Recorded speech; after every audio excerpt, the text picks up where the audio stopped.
Boomer Sooner. Runs it himself, right up the middle, has a whole 45-40. Watch out, he's in the clear. 30, tripped up with the 25-yard line, or he would have gone the whole way. Deep shot fluttering around the 15-yard line. It's caught, wrapped up, stopped. You can unhitch the wagon. Put the ponies in the barn. Sooner magic still works in the SEC. Welcome to the Air Comfort Solutions OU Huddle, live from Rudy's Country Store and Barbecue on the Sooner Sports Network from Learfield. Presented by Air Comfort Solutions, your total home solution for plumbing, heating, air conditioning, and electrical. Make the winning call today. Also brought to you by Bud Light. Easy to drink, easy to enjoy. Rudy's Country Store and Barbecue, bringing you the best in real Texas barbecue. And by the Trails Golf Club, where members become family. Now, the Air Comfort Solutions OU Huddle. Welcome back to the Huddle, our final show of I can't say 2026 because football's coming around, but our final show of this calendar year. Thanks for joining us. We're starting with OU baseball. Skip Johnson in moments, but man, help us welcome two guys that have been key to a solid weekend for the Oklahoma Sooners and winning a series against Vanderbilt. First, to my right, LJ Mercurius. Welcome, man. Good to have you here. And to the far right, that big man is Dayton LaChance, who hit his first home run of the season this past weekend. Let's go, baby. How'd it feel? Felt great. It was time. I was listening to the call, and Toby said it was one of the biggest smiles he's ever seen from a guy. That had to feel pretty good, right? Yeah, no, it was just pressure off my shoulder, just being able to put one over the fence, you know? Yeah, what's it? All right, well, we got a lot of things to get into here, but what is it like whenever that you've always been a solid power hitter, you've always been a guy that, you know, can go yard almost on a whim. What's the challenge like when you'd gone this far without hitting a home run? Yeah, it was just struggle mentally almost, you know, because I want to help the team win. And I was like, dude, I'm a power dude. Like, what am I doing? It's a single, you know what I'm saying? So, well, you didn't mess around because once you got him going, is it kind of like a snowball rolling downhill? Once you got a little momentum, it felt a little more comfortable to play. Did you find yourself pressing at all? A little bit at the start of the season, but after that, just like let it happen. I was like, it's going to happen at one point. And once you get the feel one time, I feel you get the second one pretty quick. Yeah. LJ, man, congrats. At career high, at least season high. Was it a career high, 13 strikeouts? Career high, too, yeah. For those that aren't familiar with LJ Mercurius' path, he came here from UNLV. You're a Las Vegas boy. Your brother's on the team with you, too. Let's get down to the genesis of it all. What drew you to Oklahoma? Yeah. I had a good year, and it was time for Xander to go to college. And we never really played together before when we were younger. What are you separated by? 3 years? Two. Two? Oh, okay. Yeah, but we went to two different high schools. Oh, okay. Yeah, and so I was like, you're going to OU? Like, I'm going to enter the portal, so, like, do you want me to be there with you, or, like, do you want to have your own way? So I kind of let him pick. He was like, honestly, I don't mind you coming. And so I got on the phone with the coaches, talked to Skip and them, and it felt like the right fit for me on the baseball side. And then the extra benefit was my brother being there. So that's kind of what awesome, got me. Man. Yeah. Dave, take me through your path and how you ended up here at Oklahoma after spending a couple of years at McClellan Community College. Yeah, so I got recruited out of high school. And in Montreal, you don't really go to D1 out of high school because you're missing credit and stuff like that. So I went to JUCO, and I met Skip's son, Tyler, to my 2 years there. And almost was like a second dad to me, and after that I just stayed around the Skip family. And after my first year, I had a good first year, and I was like, I started my recruiting process for Division I, and I mean, Skip was right there. I was like, might as well stay with the Johnson family and go all the way with it. It's a good guy to learn from, and I mean, obviously, LJ, you probably get that a little bit more than maybe Dayton does because of the pitching mind of Skip Johnson. What is he like to pitch for? What's it like to have Skip Johnson as your coach with his pitching acumen? Man, I think the biggest thing that's really taken me over the edge this year is kind of his ability to tap into our mental side that we don't really learn at other schools, I would say. Like, we kind of get into a little bit, like, taking deep breaths, pitch by pitch, but, like, Skip's really hammering in a routine and kind of the, I'd say, the ability to really be able to focus just one pitch. So, like, there was 2 outings this year where I kind of got away from that, and it showed.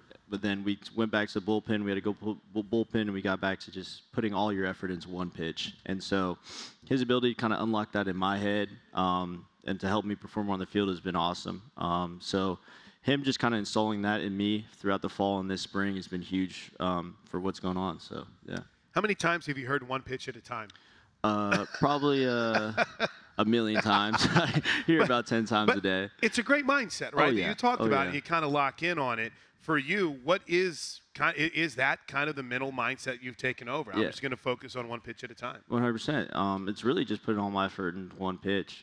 So, like, if I, let's say, first pitch of the game, I'm thinking about throwing the first pitch of the game as hard as I can through the target. If, let's say, he calls a slider, I'm thinking about throwing a slider to the target, and that's it. I'm not thinking about the next pitch. I'm not thinking about the pitch that just happened. Just whatever pitch is in front of me right there is all I'm thinking about. So, yeah. Dayton, isn't that great advice too in the box? I mean, and even as someone who works behind the plate too, that one pitch at a time mindset. Yeah, no, it's just short-term memory, and like even if you miss your pitch, you got to stay with the mindset of one pitch at a time and small thing pieces. of time. Yeah, small digestible bites. You had it. You got there. Hey, how many different positions can you play? Catch, first base, and DH. So where are you most comfortable? Catcher. All right, listen, this is where I was a former catcher. I sucked. But I watch you and your mechanics. You seem to take them very seriously, from framing pitches to obviously the true tools of being a good catcher. What's kind of helped you find that next edge? What's allowed you to be as smooth and natural back there as you are? Honestly, it's Skip's son helped me a lot in junior college. He was a really good catching coach, and arriving at OU, we have Scott Mudler, who was catching here before. That helped us a lot, and we just a lot every day. And honestly, the best coach is probably Brock, just because we just like challenge each other, like working hard every day. So like, even Gunner is a freshman, is a really good catcher. So it's just fun to be with a good catching group, just to push each other at the next level. It's fun because it's competitive, but it's your boys, and so everybody's rooting for each other. What's that been like in that room? Oh, it's been awesome since day one. Brock and Gunner, I mean, we go eat with each other every night. Like we're three best friends. We're a trio right there, so it's the best thing possible. And LJ, it's got to be pretty cool because sometimes when you have guys that are competing for playing time, it can become caustic. You know, you can have schisms that are created in the locker room. Doesn't seem like that's the case. Oh, no. These guys, they don't do anything without each other. And so, like, when they come to us in the bullpen, it's just like some players have a certain person they like to throw to, but we like throwing to all of them just because how close they are and how similar they are. So it makes it really easy. That's got to be pretty awesome because it's such an important relationship, pitcher, catcher. Tell me kind of what you've seen in Dayton's growth and development this year. Man, I mean, I didn't throw to him too much in the fall. I kind of always had Brock, but I always knew when Dayton did catch me here and there that he was going to steal a lot of strikes and always block the ball for me, just like Brock does. So it's been great to see. I think LeChance is coming a long way, especially with throwdowns. Gunner was beating you for a little bit, but he picked it up. But honestly, it's fun throwing to LeChance. He's a big target back there. He steals a lot of strikes, so it's just like throwing to the rest of them.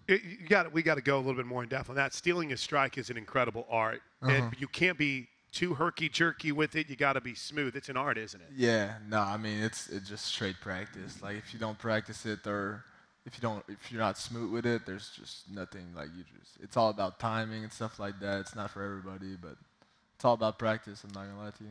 Let me ask you guys something. Do you think it's possible that Skip Johnson told you guys to be here and he just plans on not showing up at all? Do you think? I mean, that is a reality here with Skip. He might have said, listen, LJ, you can handle this date, and you guys got it. Is there a chance that Coach is just like throwing you guys to the wolves here? Maybe. Nah, yeah. You know, Skip, sometimes he forgets something. So but he'll be there. He'll show up at 7:30 or whenever later in the show. Well, we got some time here in our first segment, LJ. I did want to talk to you just about playing with your brother. And as you brought up, you guys hadn't played together. You went to two different high schools. What's the competition like between you and him? Obviously, you're brothers, so you do a lot of things together. But is it competitive? What was it like growing up? Yeah, I think growing up it was very competitive. He played baseball more than I did. Really? What were you playing? I was playing basketball and football. Okay, all right. It took me a while to like baseball, I can't lie. I didn't really start liking it until probably my freshman year of college when now I was in it, like that was the only sport I had to focus on. So. Were you thinking about doing maybe basketball or football instead of baseball in college? Yeah, really? Definitely. What changed your mind? They're like, bro, you could pitch in the major leagues. Yeah, basically. they started talking about money and in baseball, and I was like, really? I didn't even think about that. So yeah, they started talking about potentially getting drafted, and then let's say you don't, you go to college and develop for 3 years, and you can make potentially more than what you did in high school. And I was like, well, that sounds fun. And so that part of it was cool. And then obviously just being around baseball every day in college has definitely helped me learn to love it, because my freshman year, we were at the field just as much as we are now, and being around the guys, and it just became fun. Like, it was fun to grinding in the process with them. So yeah. OU baseball, great stuff, man. OU baseball won their series this weekend at Vanderbilt. It was a crazy weekend. We're going to recap it when we come back. 24-11 on the year, 7-8 in SEC play, and in the most challenging conference in all of college baseball, they've gone 6-6 in true road games. All right, this opening segment's been brought to you by family-owned Community Coffee, the official brewed coffee of OU Athletics. Taste the difference that family makes. Stick around. We got one more segment talking baseball on the Huddle, live from Rudy's. Thank you to our cornerstone television partners, OU Health, OG&E, Fowler Auto Group, and Coca-Cola. The Huddle is brought to you by Taco Mayo. Tap the app and save up to 25% today. Air Comfort Solutions, your total home solution for plumbing, heating, air conditioning, and electrical. Make the winning call today. One Oklahoma, powered by Sooner Sports Properties. Fan-fueled, athlete-focused. Air Comfort Solutions. This segment is brought to you by Taco Mayo. We continue with LJ Mercurius and Dayton LaChance. Hey, Dayton, I want to talk to you a little bit about Reggie Willits. And kind of, you smile whenever I say his name. What's it been like to have that intensity in the dugout? Oh, it's something. It's nothing like no place in the country. I mean, Reggie wants something to go one way, and it's going to go that way. So we're working hard to make it happen, to make sure that everything goes right for him. You cannot miss a sign. And I mean, it's a good way to learn and a good way to play, too. And he's got a heck of a resume, right? Yeah, you look and you see this dude that's played in the major leagues as well. That's big time, I bet. Yeah, no, I mean, he's really like aggressive type of coach. Like, he knows what we need to do to win. So, I mean, you just got to listen to it and do it, you know. I'm curious because we almost had Eli here, but I guess he had to go be the number one pick in the draft. But what is it like whenever you have like a father-son? I mean, you worked with Skip's son, so you know that dynamic a little bit. But you have a dad and his son's on the team. Is that kind of crazy or what? It seems awesome. It is like great because, I mean, Jackson's our leader in the teams and all that. So, I mean, Reggie can help him and Jackson can help us. I mean, it's just an easier way to have a conversation with the coach, and like just a person in between that you can go by and be like, can you ask Reggie dad or something like that? So Jackson's there for that. So it's awesome. I've used the term a buffer before. Is that like it's a good? You got a buffer between. Yeah, exactly. Where you can go answer all the hard questions. LJ, for you guys, I mean, the offense. And the way you guys have been playing defense as well, too, but the offense, how much of a security blanket can that be? You know, where, hey, I might give up a run here or two, but this offense seems to be well equipped to get into any battle. Yeah, I think with our offense being the way it is, we know they're going to score at some point. Like, we're very gritty. Like, gritty is kind of the word we use in the locker room right now. We're like a really gritty team. And so just for us, it's just really making sure we're dialed into making sure we give ourselves a chance, give our offense a chance at least. And so that's kind of just like for us is like just making sure that we attack the hitters one pitch at a time and making sure we're giving them a chance, because for us, we feel secure that they're going to get the job done. So. This is a question probably for both of you, but in the portal era, you know, you would have guys that were out of school for 3 or 4 years. Now, guys will move around. We're glad you're here. I mean, obviously. But what is that like for you personally whenever you're going into a new locker room and it's a completely different world? Yeah, I think this fall we really had to learn each other again, right? Because you're not seeing the same faces you used to. And so the first kind of month or two, we call it the trenches together, doing our running. And so we're all running together. And so you kind of learn a lot about people when they're tired and they're exhausted and you still got to do something. So that first 2 months was really a big group learning experience, figuring out how everybody is, like figuring out who's who and like kind of just getting a feel for everybody. So, you know, it's going to happen no matter where you're at. You go to the next level, you're going to have to do it again. And so that's really was for us what we did. And it's true, Dayton. Baseball somewhat transient. You know, guys will move around quite a bit, but what was that adjustment like for you? Yeah, no, I mean, it's like you can look at the roster. I mean, we have a brand new team this year. With the portal, it's gonna be like that every year, basically. So, I mean, you cannot arrive in the season. Let's say this guy was batting a 4-hole in the lineup. I mean, sorry, but it's a brand new team. So right. you gotta compete for your position every day in the fall and make the best. Like the best player is gonna be on the field, but it's also the player that's gonna help us win. So, LJ, what does it say about this team where there might be an opening game that doesn't necessarily go so well, and yet they find a way to rally and still win series whenever you lose? Losing that first game's tough, and I know. And winning, it's awesome, but you still don't guarantee the weekend. Yeah. What does it say about this team, their ability to bounce back after adversity? I think the biggest thing with us that I've noticed is our biggest quote is yesterday is dead, and our team takes that very seriously. Like, let's say me or Cam don't have a good first day. The next day we're going to be cheering on our teammates and keeping the energy there. And so we're always just leaving the game behind and always still picking up each other the following day. And that's kind of the most important thing we could do, especially with being in the SEC and playing this competition. So, Dayton, what have you seen in this team's ability to overcome adversity? yeah, no, I mean, like we lost some game in the SEC. I mean, I don't even know a record, but like we lost some tough game. But like we always like come back. I remember LSU. We lost the first game. We came back. Same thing this weekend. We lost the first game. We came back. So I mean, it's a 3-game series. So you need to lose 2. So even if you lose the first one, I mean, you can still bounce back and win the series. So it's not the end of the world. And it's baseball. You know, it's what does Skip always say? Game of opportunity, right? Yep. So you have that other opportunity. You mentioned we got a couple Cam Johnsons we want to talk about. First, Cameron. What have you seen from him? He's pretty special, isn't he? Man, I love Cameron. You know, he's I tell him every day that he's our ace, and we built our team around him. Like he's the guy that's going to be our dude that we need coming down the stretch. And so, you know, his biggest thing is his mindset right now is really nice. He's very confident, and I just keep telling him, just keep being confident, keep doing your thing. Like, he's honestly the best pitcher in our class, I believe. So we just keep telling him every day, just keep going. Like, it's going to come again, and you're going to be ready for it. So, yeah.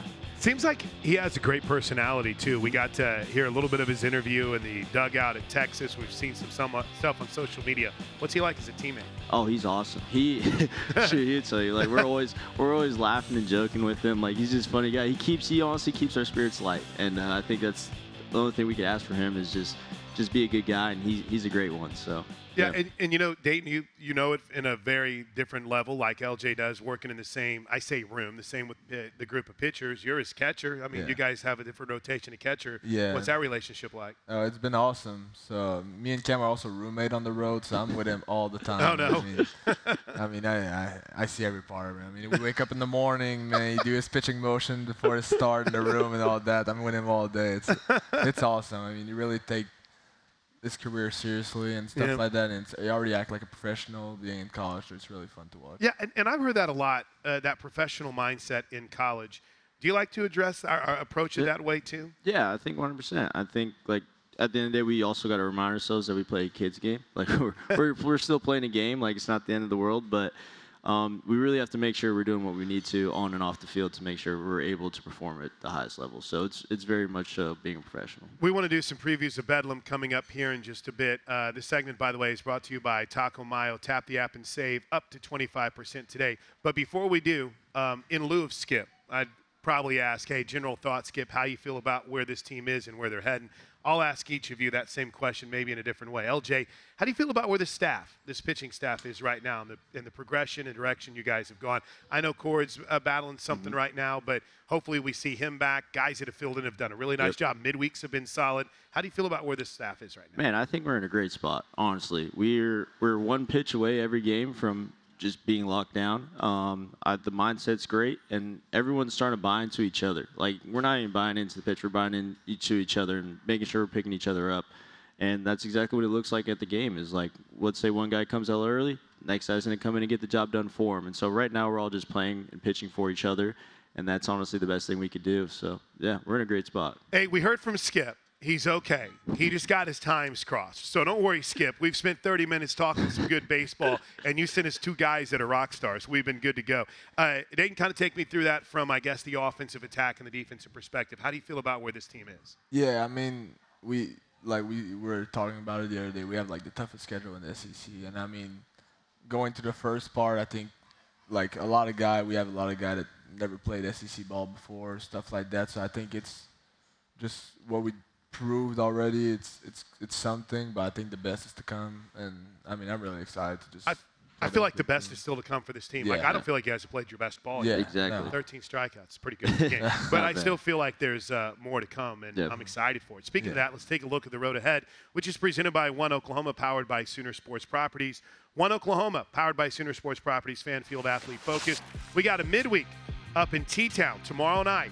So 918ers, Tulsa, get ready, because the Sooners are coming, and we need you down at One Oak Field in downtown Oklahoma. And then it's Missouri, finally back home this weekend for a showdown with the Tigers, same weekend as the spring game. Could make for an awesome atmosphere. And then one more against ORU before you guys hit the road to take on Auburn the weekend of the 24th. Neither one of you have been up to Tulsa before, right? No. I mean, the only time we went New Year's to go see Hudson Westbrook. That's about it. That's good. Yeah. That's good. Do we know much about? How early do you start looking at an opponent? Probably I throw a pen tomorrow, so tomorrow Tuesday. So tomorrow I'll start looking, and I'll start asking Skip and Britt kind of the plan of attack, kind of swing pass, see if we play the ball up, play the ball down, kind of go from there. So about that bullpen day, so I can work on it. So. And Dayton, same for you? Yeah. Well, you're going to play tomorrow night too, so you're looking at Oklahoma State quite a bit too, aren't you? But we already played Oklahoma State, so we already saw like their hitting and stuff like that. And midweek, it's always like you see a bunch of pitchers and stuff like that. So it's show up and try to win a baseball game. That's the greatest thing I think I've ever heard on this show. What are you guys going to do? We're going to show up. We're going to try to win a baseball game. Hey, I know we're running short on time, but I just wanted to get your guys' opinion on pitch calling. LJ, I mean, obviously, you know what feels good. I think you have the right to shake if you want to. Yeah. But for you, Dayton, how much influence do you like to have on the pitch call? It's big hitting-wise, but I think it's even bigger in the pitching side, because if the hitter's ready and you have 15 seconds, I mean, the pitcher can take as long as you want. And as a hitter, like waiting 15 seconds for a pitch, it feels like 10 minutes. So, I mean, it's huge. Yeah, the new action clock kind of makes things a little bit more crazy. LJ, you guys crushed it, man. Thanks for coming on. Appreciate you, Dayton. How about that to start the show off? Skip Johnson got a schedule a little bit crosshairs, and LJ Mercurius and Dayton LaChance come on and absolutely crush it for 30 minutes. Thanks, guys. We appreciate you. We're talking women's gymnastics next. Stick around. The Huddle is brought to you by Riverwind Casino. It's always a good time. OU Fan Shop. The best place to gear up for game day is shop.soonersports.com. Sooner Kids Club.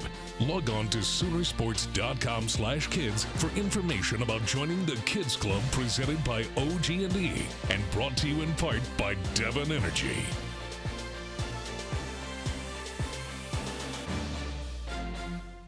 The Huddle. We are live from Rudy's Country Store and Barbecue. This segment is brought to you by Riverwind Casino, the official entertainment destination of OU Athletics. Say hello to OU Women's Gymnastics Associate Head Coach Lou Ball. What's up, Coach? Hey, how you doing? Good, man. Did I get the title right? You got it. It's close enough. You brought presents tonight. I did bring some presents for you. So when we're done, we're going to give away 3 national championship hats from 2025.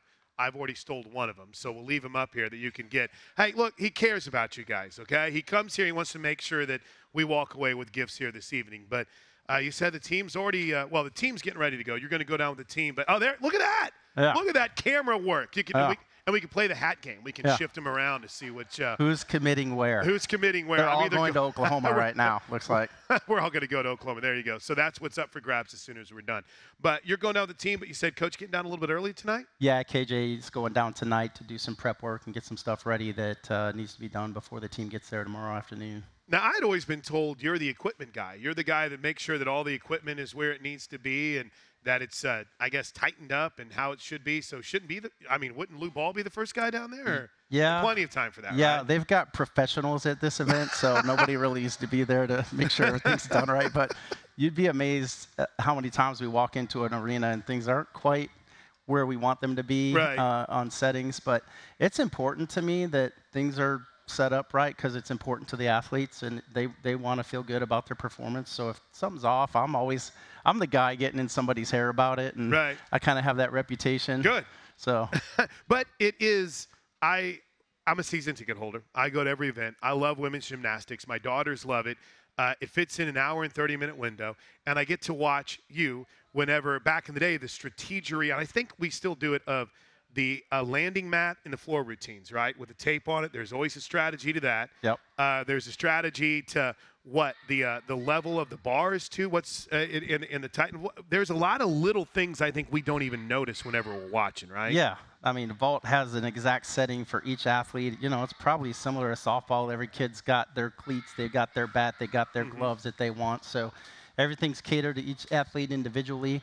And you know, the tape, there's not a whole lot you can do about that. That's a rules thing. You got to put it in the right spot. Oh, is that what it is? Yeah, it's got to be. I was always told it was an art. I thought you had some sort of secret. Well, there is an art of getting it down there right, but it has to be in the right spot. And I just don't want to put that on a student manager, so I always take the responsibility of it. If it's wrong, I want it to be my fault, not somebody else's fault. So, Lou, how are you feeling about the way this team has prepared for the national championships this weekend? Great. I mean, obviously, we're super young this year. We have a lot of sophomores, a lot of freshmen, and a couple of people, upperclassmen, that are contributing. And for a young group, they've done a phenomenal job to hold the #1 ranking going into the national championship. We got a little bit behind at SECs, but came back and almost caught them. It was lost by I put it this way. I think of a tenth of a point in gymnastics as being a point in basketball. We lost by a quarter tenth. So if you could break up a free throw into 4 parts, we lost by 1 part of one of those 4 parts of a free throw. That's how close that meet was. And then obviously preparation-wise, we just had a great practice today. Just That's awesome. A wonderful practice walking out the door. You have more depth. Well, hold on. I don't want to say you've had more depth than you've typically had. You always have had depth. Yeah. But it seems as if this is a really deep roster of performers, athletes that you guys are comfortable in heading into this weekend. Yeah, we've got good depth. We've got quality depth. We got some people on the mend. We got a person on the mend that people might not want to see us show up with. But Faith has found her feet again a little bit. I heard the floor is possible. Floor and vault. We had a team showing today on vault. Every athlete that was capable of going had to show. You got 1 shot, and she stuck it cold. And then she went to floor and kind of looked like her old self. Well, that's trouble for everybody else. Tell me, it's wild. I remember Faith Torres being the true freshman when she came in here. They all always look, it's like, oh, are you sure this is a freshman in college? But, I mean, she looked super young, and just to watch her mature and grow, it's pretty special, isn't it, what she's become? Yeah, Faith is special. Obviously, we would have liked to have had her all year long on the lake situation, but we just were being smart and being careful and getting her to a spot where she felt comfortable. And she actually, she's been vaulting, but she hasn't been doing floor, and she actually came to the staff and said, I want to try. Mm-hmm. That's great. What is it that's made her so special? What is it that's made Faith so special? I think the most unique and best thing about Faith is it doesn't matter if it's good or bad. She's on to the next moment, and nothing phases her. Just if it's bad, it rolls right off her back. If it's great, she celebrates the moment, and she's on to the next thing. And she's able to, let her thoughts be behind her and move forward to the very next thing that's in front of her. I think one of my favorite things is how just much she's developed a voice. And I think this is the case for a lot of youngsters. You come in as a freshman. That you've always had a very experienced locker room, right? She came into a freshman, and I think, was Maggie still here when she was a freshman? No, Maggie had just graduated. Yeah, Maggie had just graduated. Her last year was the COVID year, so she came in right after that. But so my point is, there's always been experienced athletes in that room, and I like the way that she's developed as a leader. It's almost like she's found her voice while she's been there. She's been a little more vocal this year, which everybody kind of grows into that. I think as you come, there's some people that come in and they're very vocal right away. Some people come in and kind of lead by example and then find their voice. And actually, Maggie Nichols was that way. She was a lead by example kind of kid first couple years, and then got a little more vocal her junior and senior year, and I would say Faith is similar. Addison Fada was named the South Central Region Gymnast of the Year. What an honor. Just take us through what you've seen in her growth and development this season. She was great last year, even better this year, and a kid that will just battle. A lot of people don't know what she went through during the season and had illness and had some things bothering her, and she never asked to come out of a lineup. She stuck it out all the way through, has competed in the all-around in every single meet to this date, which is hard to do. Very difficult. Man, look at this. Yeah. Watching Addison Fada perform on the floor. You mentioned illness. Yeah.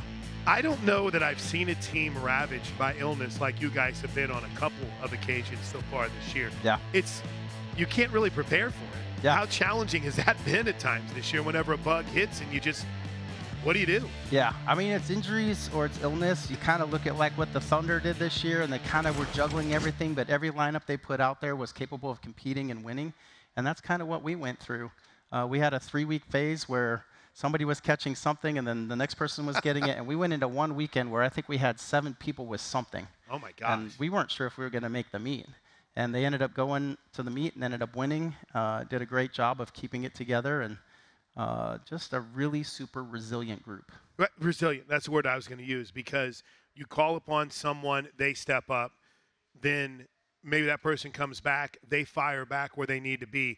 That's that's just kind of the mindset you want in your team, isn't it? Yes, we had a little saying, AHOD, AHOD, all hands on deck at all times. So that was kind of our mentality, and it was, whoever was coming out, somebody equally as capable was going in, and that will, take shape moving forward into the national championship. We got national championships. We'll talk about it next. We're live from Rudy's Country Store and Barbecue. One more segment left with Lou Ball inside the Huddle. Stick around.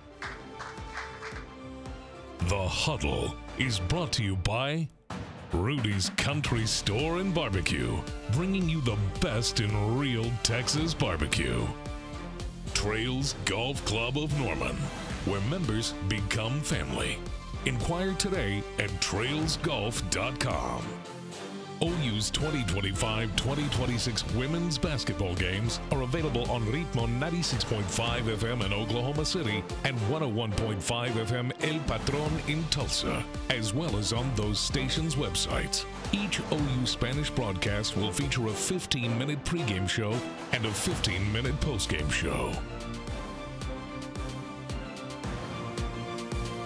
Segment is brought to you by our sponsor of the Huddle, Air Comfort Solutions, your total home solution for plumbing, heating, air conditioning, and electrical. Make the winning call today. I hope that our Sooner Vision crew won't get mad at me, because I think it's okay to kick off this segment talking about the upcoming schedule, because we got a big one coming up for the OU women's gymnastics program. They're in the national championship, and this upcoming schedule is brought to you by One Oklahoma, powered by Sooner Sports Properties, fan-fueled, athlete-focused. We're on to Fort Worth, Coach, and the national championships, the semifinals, and the championship, which get championship Saturday on ABC. Just what a week. Yeah, it's going to be great. We head down tomorrow, like we said earlier. We work out. We have a walkthrough workout, kind of like a shoot-around on Wednesday. Then the first round we'll compete Thursday evening. We'll get Friday night to kind of recover a little bit, and then Saturday afternoon, it's all on the line. What's the approach? How hard do you go in that workout? How important is it to get a feel for the equipment and the podium? Because we're on podium, right? Yes, obviously. Podium, which is different. Yeah. Here's a look at the bracket. We've got Arkansas, UCLA, and we were just talking during the break about the Cinderella. That's Minnesota, who found their way in as a 13 seed. What do you think overall of the bracket? Yes, the bracket's great. UCLA is phenomenal. We've seen Arkansas, I think, 3 times this year, and they've been super competitive. We've managed to get the best of them all 3 times, but they look amazing. And you got Minnesota. It's a Cinderella, but they are ranked 13th. The top. If you're looking at the top 8, they're not that far out of that position, but they look very, very good. Notice something. 5 of those 8 teams are out of the SEC. Yeah. If you ever question the challenge week in and week out of this conference, isn't that pretty good evidence of just how rough it is in this league? Yeah. I mean, the regular season to go undefeated is a huge success story. I think it's even harder than winning that one-day championship, because you got to go everywhere. You got to see everybody one time, and you have to kind of navigate your way through that schedule. And like we said earlier, with some kids that weren't feeling great, and to go through that schedule and come out unscathed is, I would have never thought it was possible. We tied for it last year with LSU, so to win it outright is a great accomplishment for this team. 16th straight regional title, advanced to your 22nd straight and 25th overall NCAA championship. That is a legacy of consistency and excellence. Now, we can point to KJ, and she'll always point to the staff, but what is it, Coach? How has this program been able to consistently, year in and year out, find this level of success? Well, I think there's something to that. The staff in general has been together the entire time. So anytime you have consistency with your staff and consistency in philosophy and consistency in approach, it doesn't mean your approach doesn't evolve, because it certainly has over the years. You try and be consistent with your approach, but you also have to not be afraid to evolve and get better and be different from one year to the next.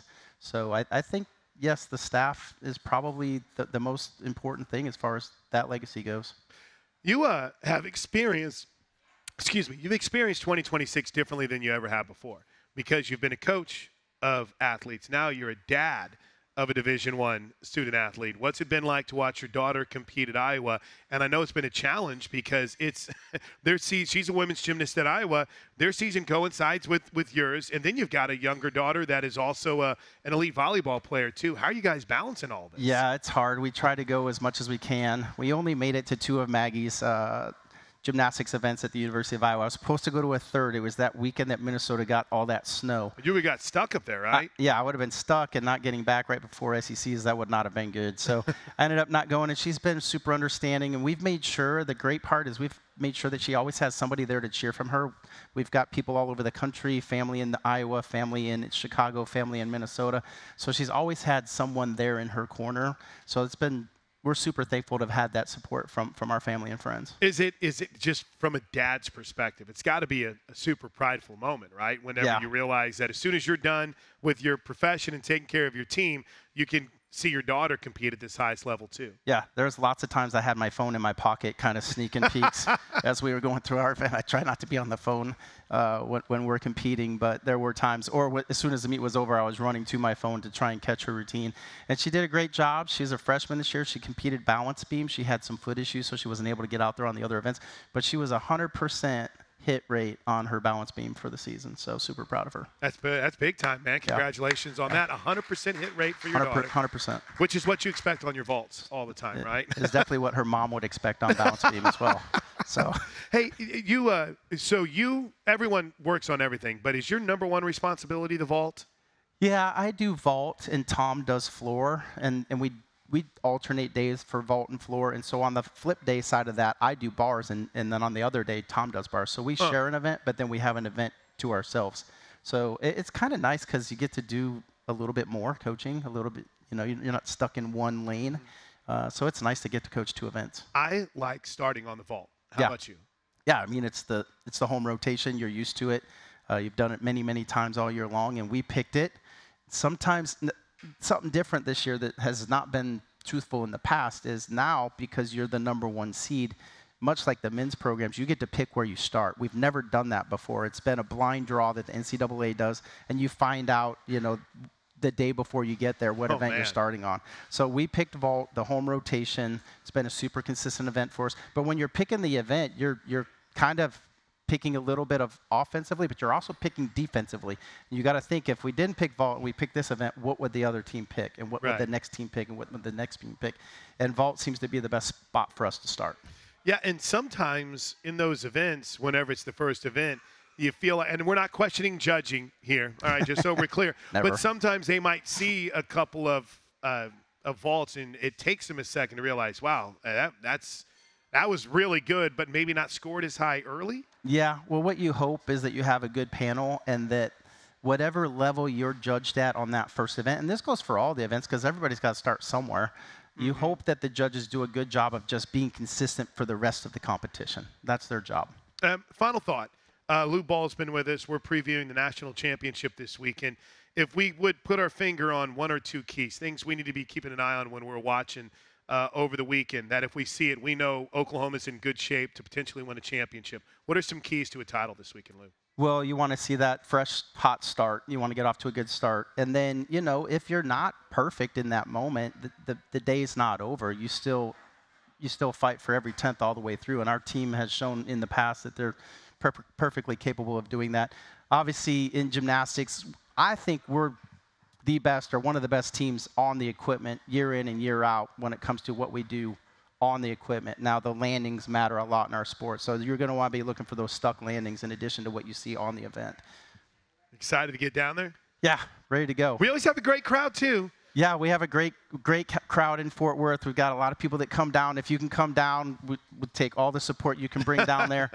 We have a lot of people that come down from Oklahoma, but we also have a huge following in the Dallas-Fort Worth area, which is excellent for Oklahoma gymnastics. You're the man. Good luck, Lou. Appreciate your time, man. Appreciate That's it. Lou Ball, Associate Head Coach for Women's Gymnastics. We'll wrap up the huddle next.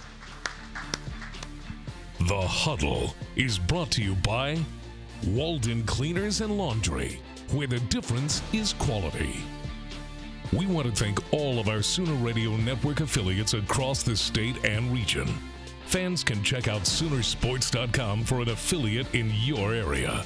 And if you're traveling outside the state of Oklahoma, you can listen to all the action on either SiriusXM Radio or download the Varsity Network app and listen free.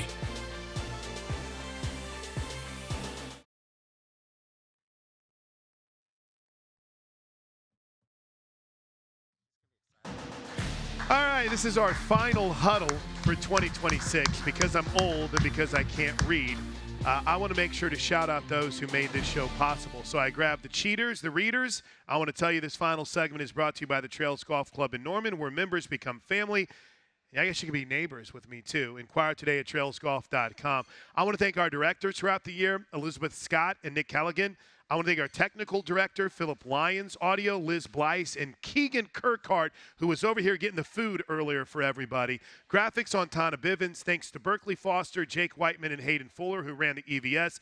James Merman has been our cameraman here on site all season long. He's done a great job. There's James. You can wave at him, James. Thanks as well to Micah Dooley. Where's Micah? You hiding over there? There's Micah. He's hiding over there as well, too. Drake Dykin, whom you see. Drake doesn't get to go anywhere because he's got to do the next show, Sooner Sports Talk. Also, I want to thank Shansley Glenn, who has done an awesome job producing this program. I think we had a Jacob Potter sighting at one point, who even produced a show for us, and Dan Cavanaugh as well. It takes an army, and we've been grateful to be here for the Huddle all season long. Stick around, though. We're not done. Sooner Sports Talk is coming up next. Live from Rudy's Country Store and Barbecue, the Air Comfort Solutions OU Huddle has been presented by Air Comfort Solutions, your total home solution for plumbing, heating, air conditioning, and electrical. Make the winning call today. Also brought to you by Rudy's Country Store and Barbecue, bringing you the best in real Texas barbecue. And by Walden Cleaners, Walden Cleaners and Laundry, where the difference is quality. The preceding has been a Learfield presentation on the Sooner Sports Network.